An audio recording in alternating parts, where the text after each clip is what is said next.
So Todd McFarlane of Spawn fame's toy company now owns the rights to DC collectibles.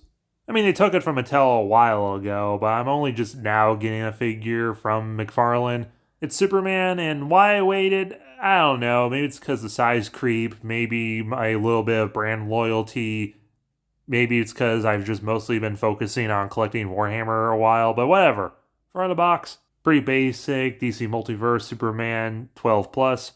Side of the box, you get a barcode to go to the app. Other side, just a bunch of names. Back of the box, we get this really cool deco art Superman. Out package, and yeah, I definitely was in the wrong for waiting so long. This thing's great. He's next to All-Star Superman from DC Universe Classics. The DC UC figures were 6.5 inches, and the new McFarlane Multiverse figures are 7.5 inches, which in terms of toys is very noticeable.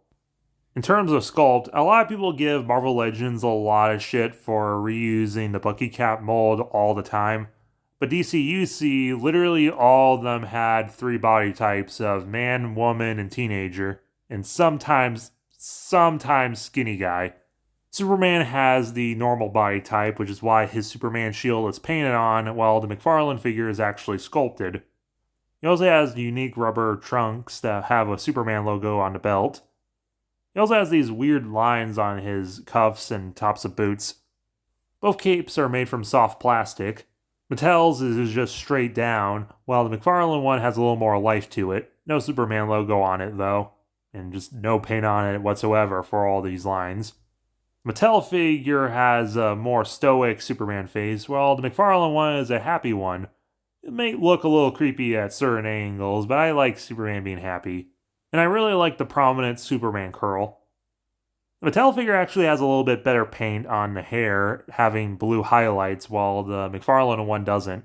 Mattel one's also pretty buff, while the McFarlane one is a little skinnier, which I kind of prefer Superman being a little more skinny instead of just being shredded. As well as with the much lighter baby blue rather than the dark blue, it gives this kind of Christopher Reeves look, am I wrong? Accessories, definitely McFarlane wins this round because he comes with a base that you can use as a normal base, or you plug this thing in. Yeah, flying base. It has articulation to it too. I guess immediately pivoting to articulation, the DC-UC figures had good but kind of dated, below average Marvel Legends style articulation, with only single jointed elbows and knees, while the McFarlane figure has double joints in both. It even has toe articulation and an ankle pivot. Well, the DC-UC figure doesn't, but it does have a thigh swivel, which the McFarlane doesn't. As well as these really weird hip joints that made big old craters. McFarlane figure also has different hands, like these big punchy hands, these open kind of thriller hands, and these open Superman flying pose hands. And yeah, that's also about as much as I can get the head up.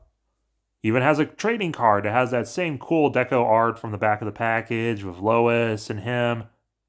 On the back there's a bio, it's Superman, you should know this. Size comparison time, I couldn't find my Marvel Legends Captain America, so here he is with Iron Man. And yeah, I don't really like that the McFarlane ones are this much bigger.